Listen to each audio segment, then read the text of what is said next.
All right, peace, y'all. Let's get to it. Let's get to it. Got real good energy. Got a lot of things done today, and the day is not over. I hope y'all had a prosperous day.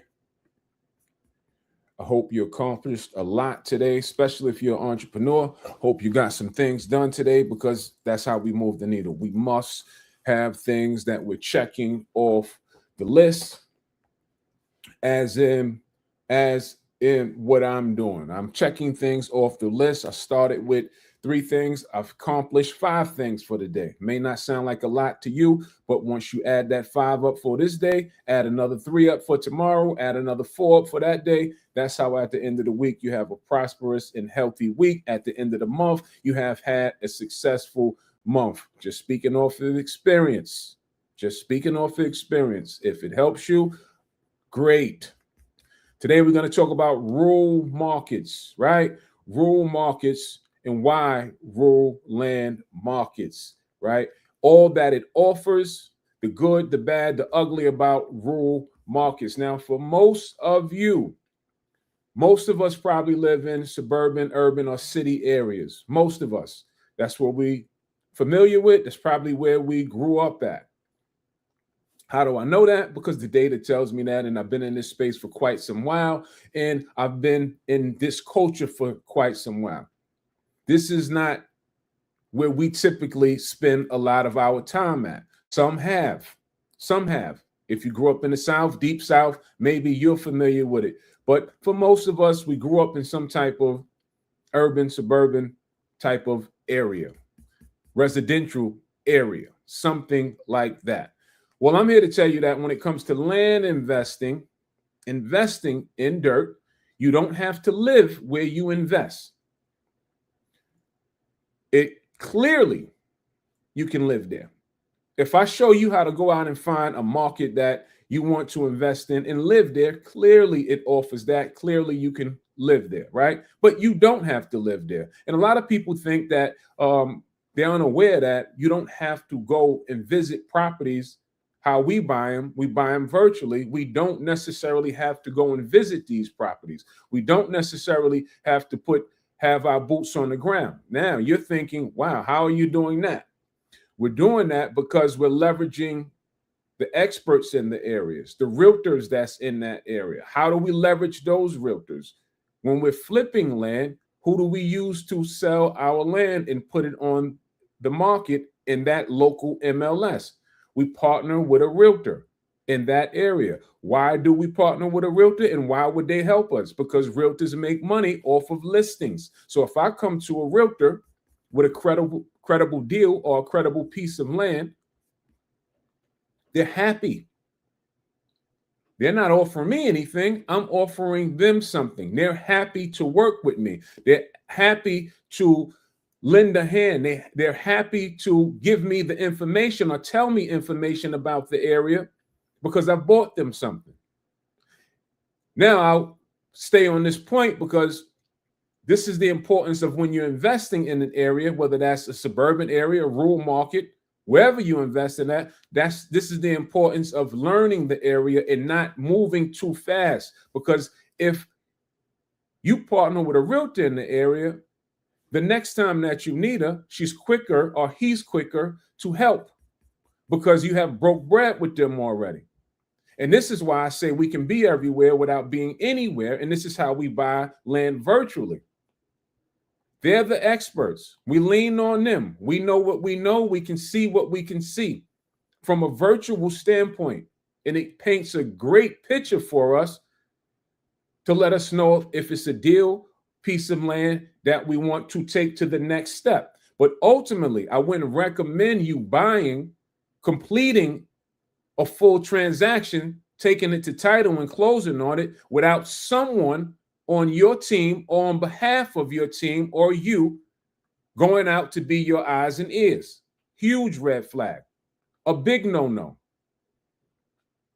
All right. So we have the capability of targeting areas across the country, anywhere throughout America. We have the capability to see most places from a virtual standpoint and do an assessment to see if we want to take it to the next level. The next level is push to title. Title is who's going to insure our deal. Title is who is going to close out on our deal. Title is who is going to make sure the chain of title, the owners are who they say they are, and make sure it's a real deal and make sure everybody is safe and protected. But I don't recommend that you push to title unless someone has went out on your behalf and seen with physical eyes. Because if we're buying a piece of property for $60,000, right, we cannot gamble. I don't recommend you gamble if you was buying it for $5,000. We don't want to lose anything on any deal. So whether we treat all deals the same, whether I'm buying for $5 grand, 10 grand, 60 grand, 100 grand, 200 grand, whatever we're buying for, we treat them all the same. The name of the game is to be prosperous and to win, not to lose. Right? Comment the word dirt. First of all, you see it flashing on the bottom of the screen. It says comment to register. Come spend 3 days with the Acre Boys. What we're speaking about now, this is something that we teach, and we're going to give you an extensive training in that 3-day challenge, that 3-day training. Comment the word dirt to register. What we're talking about on this live, we'll be diving much deeper. You'll have a chance to pick our brain. It is free to register. I recommend that once you do register, upgrade yourself to VIP. VIP, you'll spend exclusive time with us. That's well, the VIP people will have the opportunity to have one-on-ones with us in a Q&A section or session. All right? So comment the word dirt to join our 3-day challenge. We are less than 10 days away from that challenge. Now, why rural land markets? We have been highly successful at targeting rural land markets. And most people, they think, what's going on in rural markets? There's nothing going on out there. And that is not true. Our number one selling product, piece of land, is recreational product, recreational property, recreational land. That is our number one. Why recreational land? Because of the flexibility that it offers. Inside of the city limits, when you're not in rural markets, there's restrictions. You're going to be restricted on what you can do with your property or your land. Typically, inside of the city limits, most things that you can do with it is add a dwelling on it, build a house on it. That's typically what you're able to do with these properties inside of the city limits, right? Most of you won't be able to afford to build the kind of house that they're telling you that you have to build.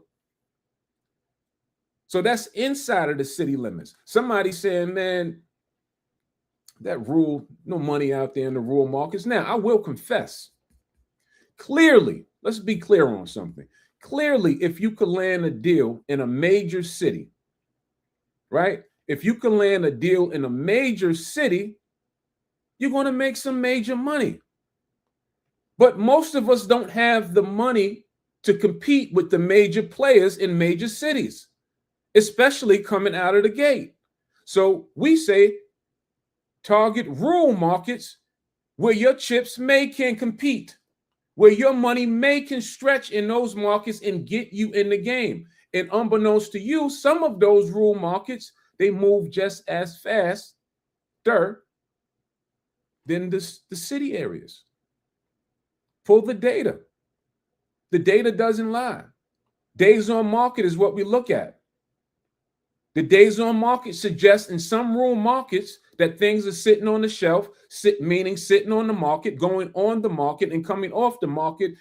Some markets less than 30 days. Now, land can fluctuate depending on the season, because let's say summertime comes around. A lot of people in rural markets, recreational uses, it goes up. Why? Because it's hot. People outside, they want to go outside and use it for recreational uses. A lot of time it's being bought in the wintertime. They're planning for the summertime. But whatever the case may be, I'm not looking to get a brain. I'm looking to do what the data says. The data will tell me what the market is doing. If the data says the market is moving every 30 days, I believe the data. Not what I feel, not what I see. I look at the data. Right? So rural markets, the flexibility that it offers is that you can do what you want. You can put your structure on it and you can use it for recreational uses. Here's what I like about rural markets. I don't want to live in a rural market.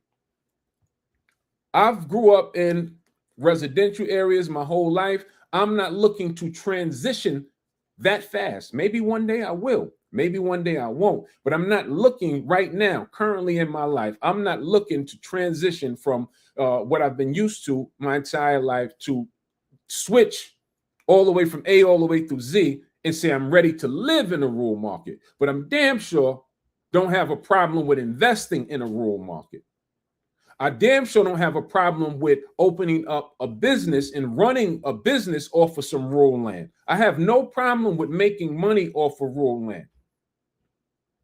Now, you can do whatever you like to do. You can live there. You can use it for whatever uses you have there. But I'm telling you that when there's no restrictions, you have the flexibility to do what you like to do. For example, prime example, I have a 15-acre property that we're working on, right, in Georgia. We're working on it now of what we want to do with the property and how we want to activate the property. Currently, there's a dwelling, 2,600 square foot home that sits on the house, and we want to add more onto the property.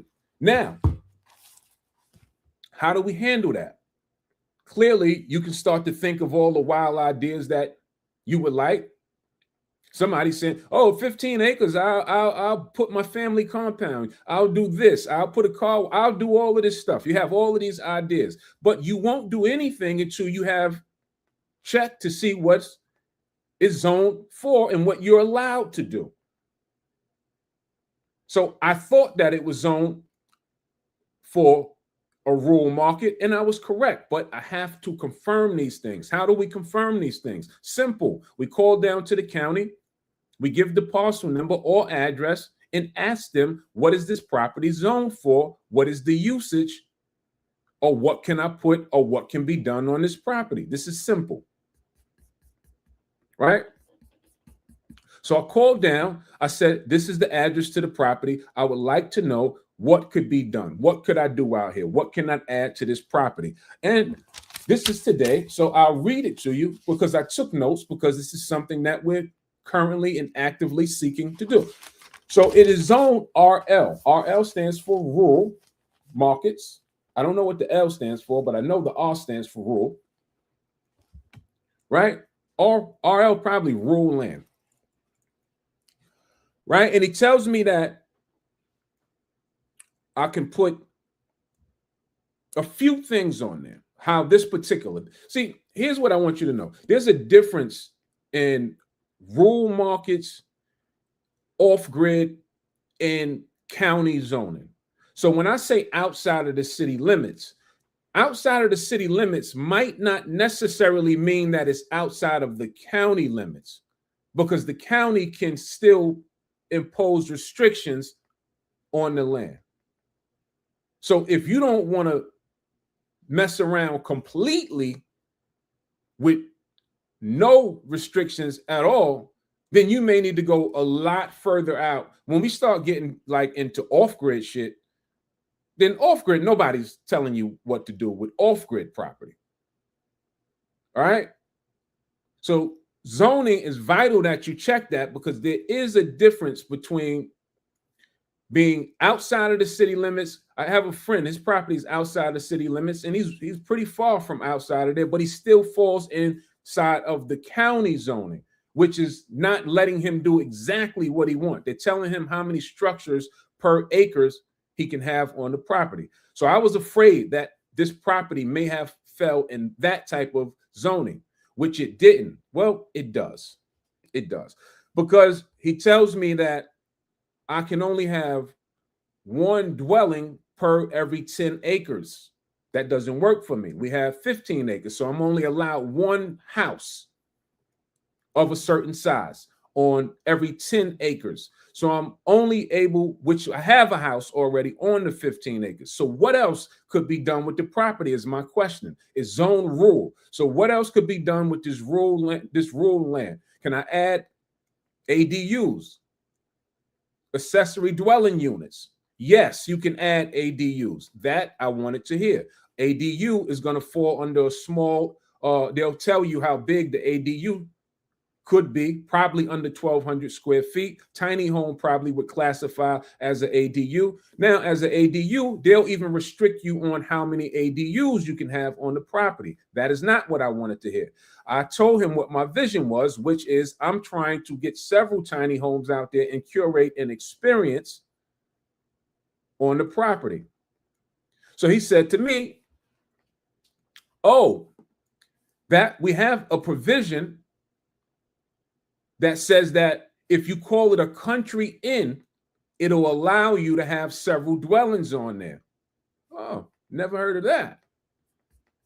Oh, now, so you can call it whatever you want to do, but as long as I'm allowed to get what I want to get on that, I'll call it a country inn all day. I don't care what the county labels it as. I just want them to let me be able to do what I want to do.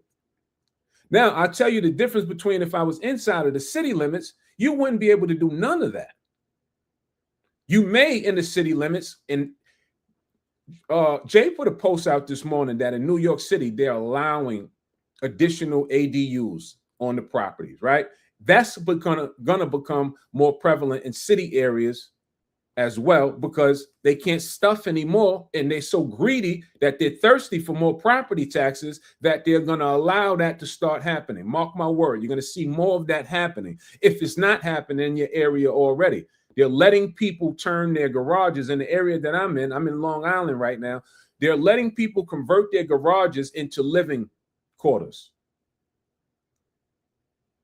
which jams up the parking, which is going to make suburban areas into city areas because it's going to be more cars per house. That's another topic, though. Now, back to the zoning, how important that is, that I can do whatever I want to do. That allows me to run a functioning business off of that property. I would not be able to do that inside of the city limits. This is why we like rural markets, because of the flexibility and what it allows us to do. So which one would you rather flirt with? Inside of the city limits, which is going to be extremely high. If you have long pockets, deep pockets, if you could. Now, when we're inside of the city limits, especially for land, it's not as much inside of the city limits. It's not as much in the cities. Take Chicago, take New York City, take any of these places. You're not going to find large acreage or large plots of land just laying around. They snatched them up. They're done. You may find like infill lots, things like that. So you have to go in the rural markets when you start wanting to play with 10 acres, 20 acres, 30 acres, and 40 acres and above. I'm not saying that it doesn't completely exist in any city area, because I'm sure it may, but it's going to be extremely hard for you to even get in contact with how to buy that land. They got plans for it. You're late to the party. So this is why we love rural markets, because we can get them for deep discounted prices. And this is what we've been quoting forever. We'll show you how to buy land for discounted prices. Do you care where you invest at? Do you care where your money comes from? I don't. Let's have money conversations. Let's make money. I was having a conversation today, and we was talking about our program. Never mind the price of my program. If it's $1,000, $2,000, $10,000, if a program is producing more than what you pay, is yielding more than what the offer price was, is that a successful program? Drop it in the comments. I would love to know your thoughts on that. Let me say it slower. If a program or a course produces or yields more than what you paid for it, is that a successful program? Because in our culture, we drive a hard bargain. You give me $10, you want my knowledge base that I gave over to you to produce you $1 million. I gave you $10. I thought you was going to show me how to make $100,000. And you may, right? Like, the argument that we was having is about a deal that just came through in our community. Young lady, she paid $1,100 for a tax deed, sold for $6,700. Now, she had another property that she paid $1,200 and sold for $15,000, which is, I'm just be honest with you, that's a home run of a deal when we're dealing with tax deeds. Anytime you could pay for $1,200 and 14, 15 extra money, that's great. I don't think anybody would have a problem with that. But when you throw numbers out amongst people, people start to think that just because that's what happened for her, that's what should happen for me on my deal. So now when she came back and she said, I only sold for $6,700, I had to frame that for the group only. That's a great deal. You bought for $1,100 and sold for $6,700. You 6 extra money. So, see, it's all about the framing. Like, my investors, right? We're heavily backed by investors. We have a lot of access to a lot of money to do land deals, right? It's not our money per se. We have investors that's dying for us to give them deals. That's why we say, learn how to do the business. Don't worry about the money. We'll get the money if it's a good deal. That's just the facts. It haven't been a deal that was brought to us that we deemed to be a good deal that we didn't find the money at any denomination, from thousands to millions. We'll find the money for a good deal, right? So I deal with, let's just call it for what it is. I deal with white investors. All of my investors are white. And I introduced this same concept to Black potential investors. And how, let me say this, and I hope y'all can comprehend what I'm saying. So my white investors, they understand that if I can bring them a deal and we go 50-50 after they receive their initial down payment or money that they put out for the deal, they receive that back. Anything that proceeds that as profit, we go 50-50 on the deal, right? They're ecstatic about making 50% on their money. Now, don't get it twisted. They're sharp. Most people that's lending money, they're sharp. They know the product. They're not just saying, Ray, you said it's a good deal. Here's the money. They know how to evaluate land. They didn't make money to lend and don't know anything. They're extremely sharp. That's why when we evaluate deals and get deals before we even push them to investors, we have the knowledge to oversee them, to make sure we're dealing with a good product before we take it that far. But when people bring us stuff, that's why I say, I'd rather you get an understanding of what I'm looking for so nobody's wasting each other's time. So they understand that 50% that's good from a percentage standpoint when we're talking about moving money. So now I got potential new Black investors, and I'll tell you a real life scenario. I'm not going to say any names. I did a deal with one of my guys, a Black investor. We paid $100,000 for a deal, right? Listen to the numbers. We paid $100,000 for a deal. We sold the deal for $200,000, right? We flipped it. We flipped $100,000. We sold it for $200,000.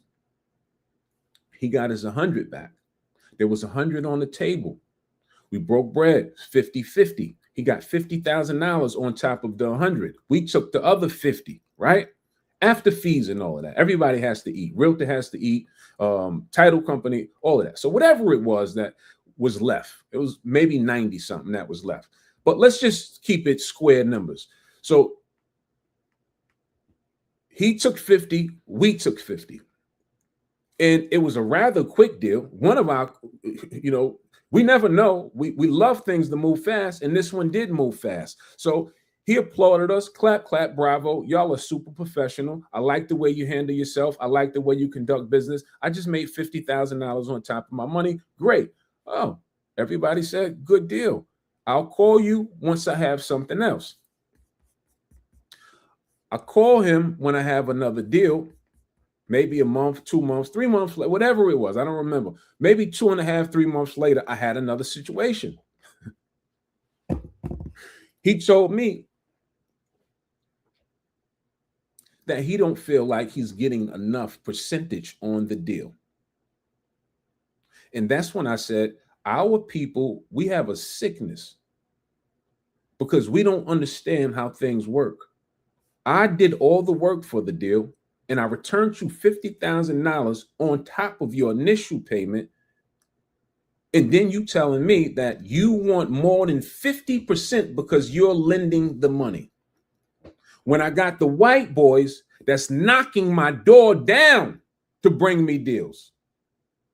And the only reason that I wanted to bring it to black investors because the white boys, they never give me deals. And they're never going to give me deals, but they will take my deals. Now, don't get it twisted. It is working out. Business is business. It is working out. But I want to break bread with my people. Now, if I had the same stable of investors with somebody that culturally looks like me, that was the goal. But we don't understand. Comment the word. I'm going to get off of that. Comment the word dirt. Come spend some time with the Acre Boys. 3-day train with us. We will be breaking down everything about the land space. We'll be breaking down how new people can get involved. We love to cater to new people, right? Because most of our community, our paid community, are first-time investors. Everyone has had a first day. Don't let this seem or be overwhelming to you. If you can listen and learn, you can make this work for yourself. Now, I just mentioned that an investor turned $1,100 to $6,700. My program is not $6,700. So I posed the question, is it a win if you opt into a program and make more money than what you was charged for from the program? Is that a win? A lot of you said yes.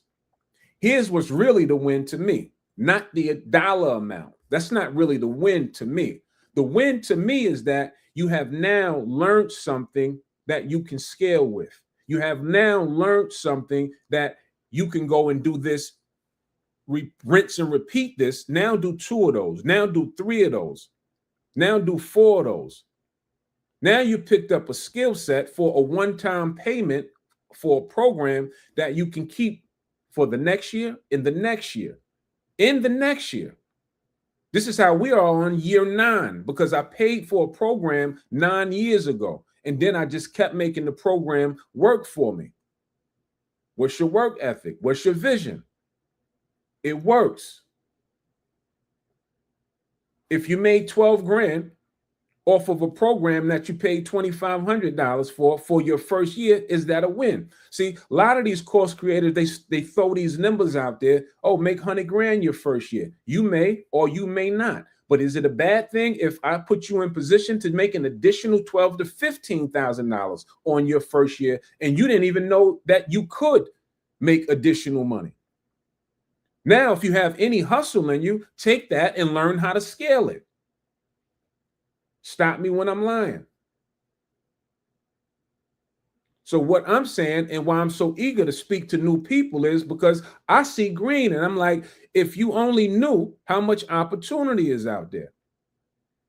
Clearly, the more money you have coming into the game, the more potential opportunities there'll be for you.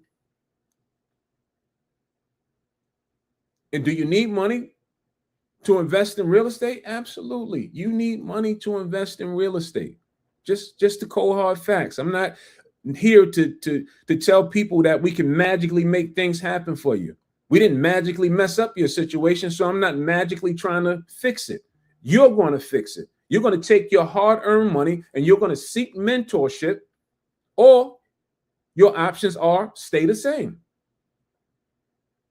Like, it's just a different, it's a shift. It's 2026. We're not looking to carry people around. I'm not looking to hype people up.